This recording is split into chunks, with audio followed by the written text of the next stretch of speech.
Goeiemôre almal, wees gegroet in die wonderlike naam van Jesus op hierdie geseënde maandagoggend. Ek hoop julle het baie lekker geslaap, julle het 'n lekker naweek gehad en julle is uitgerus vir hierdie week. Kind van God, ek wil gou met jou ietsie deel.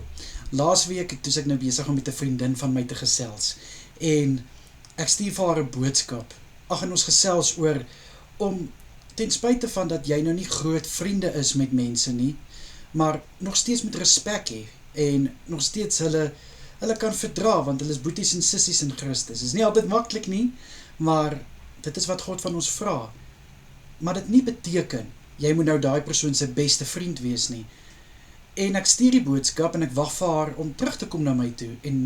En my dierbare moeder kom na my toe en sy sê, jy weet seker jy het daai boodskap op ons groep gestuur. Dit is nou op ons area se groep. Maar ek sê vir julle, ek word so koud. Ek kry so koue rilling, ek dink met myself, jene, kyk, want dis nie van as ek daai boodskap delete. En ek sê vir die mense asseblief vergewe my, dit was regtig 'n fout. En toe gebeur hierdie wat nogal my raak. Iemand van ons gemeenskap stuur toe vir my 'n boodskap, en die persoon sê vir my, jy mag dalk miskien hierdie boodskap verkeerd gestuur het, maar weet jy wat sy insig het dit gehad? Ek sê, hoe? En die persoon verduidelik toe vir my, van dit wat ek gesê het, wat nogal 'n groot impak gemaak het. En kind van God, toe besef ek, maar ek het eintlik sonder dat ek besef het, ge-evangelize, ek weet nie hoe dit in Afrikaans te sê nie, maar ja, ek het onbewustelik eintlik ge-evangelize, ek het iets gedeel, van wat God wil hê, ons moet vir die mense deel, en dit het my weer tot die besef laat kom, hoeveel keer in ons lewens praat ons oor die evangelie, ons deel die woord, ons praat oor die Here, ons praat van die Here, en dan besef ons nie, maar wat se impak laat dit by iemand, en dis waar dit ook so belangrik is, wat ons sê, hoe ons dit sê, dat dit ook 'n impak op mense se lewens maak, en by mense los, en dis hoekom dit so belangrik is, kind van God, dat ons nie moet skaam wees, om die evangelie te verkondig nie, ons moet nie skaam wees, om oor God te praat nie, ons moet nie bang wees, oor wat die mense gaan sê nie, ja, dit is miskien, nogal vreemd as jy in 'n gesprek is, en dis meer wêreldse gesprekke, vuil grappe, skinder, tweedrag saai, twis, en al daai goed, en hier kom jy, en jy vertel vir mense van, hoe goed God vir jou is, en getuienisse wat jy lewer, dit is 'n awkward gesprek dan, maar weet julle, op die einde van die dag, los daai, wat jy deel, so 'n groot merk in daai mense se lewens, daar gaan 'n verandering plaasvind in hulle lewe. En wat 'n pastoor ook gesê het, wat verskriklik baie by my stilstaan is, ons is baie geneig om altyd te kyk na die persoon se uiterlike, soos, maar daai persoon is blind, hoe kan hy die evangelie verkondig? Daai persoon is in 'n rolstoel, hoe kan hulle die evangelie verkondig? Of daai persoon lyk asof hy nou net uit die wasgoedmandjie uitkom, of daai persoon lyk so netjies, hy hoort eintlik in 'n corporate gebou. Daai persoon, lyk nie asof hy regtig na sy gewig kyk nie, maar weet julle wat, dit is nie waaroor dit gaan nie, dit gaan oor wat hier in jou hart is, dit wat uit jou hart uitkom, dit wat God in jou hart plaas om te vertel.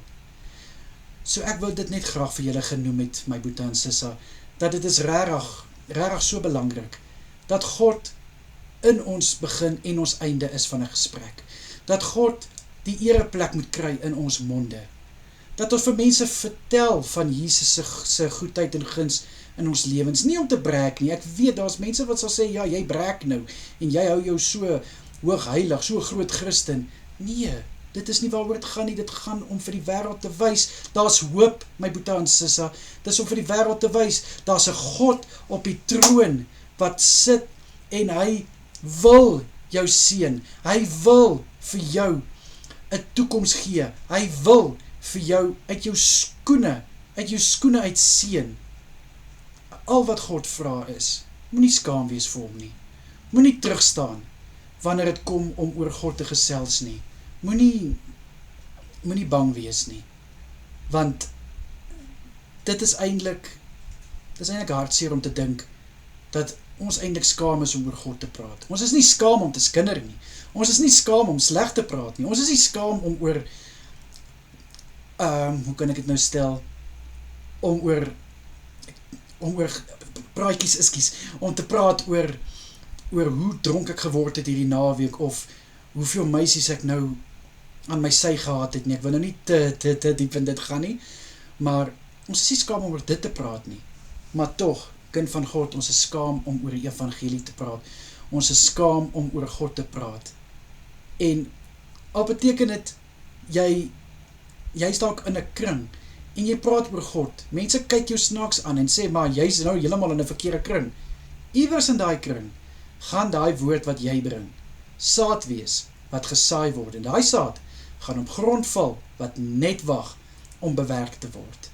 My boetie en sissa, ek hoop hierdie woord maak sin vir julle, ek is doodseker dit doen, en ekskuus dat ek nou so 'n bietjie vasgehaak het, ek wil juist dink wat ek sê, en sien, dit is nou weer eens 'n bewys, van, ek wil nie vir julle 'n woord bring, waar ek soos persoonlik raak, of wat ek oor, as ek het nou so mag sê, onder die beltpraatjies hê nie, want dit is die laaste ding wat ek wil doen. Uit jou mond, dit moet soos 'n soete geur wees, 'n soete smaak wat uit jou mond uitkom. 'n Mens wil mos nou nie in 'n fontein waar daar soet water uitkom, braakwater wil dit uitkom nie, of hoe sê ek? En ek weet ons almal het nodig om daaraan te werk. Ons almal het. En dis hoekom dit so lekker is dat ons as boetas en sissas in Jesus Christus kan saam staan, saam met mekaar staan, mekaar kan help, mekaar kan optel, sodat ons die evangelie kan verkondig en dat ons Jesus Christus se naam kan uitleef, nie net in woord nie, maar ook in daad. Maar, voor ek nou te veel van julle tyd vat, ek het gesê wat ek wou sê, maar ek kan nie totsiens sê, sonder om eers vir ons te bid nie. Vader, baie dankie vir woord wat U op my hart lê. Dankie vir situasies wat gebeur, waar daar uit 'n getuienis kan kom.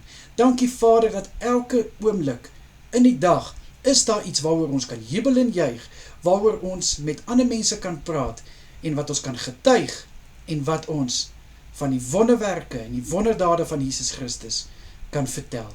Dankie Here, in die kosbare naam is dit my gebed. Amen en amen. Julle moet 'n baie lekker dag hê, kyk mooi na julle self en wees geseënd. Totsiens julle.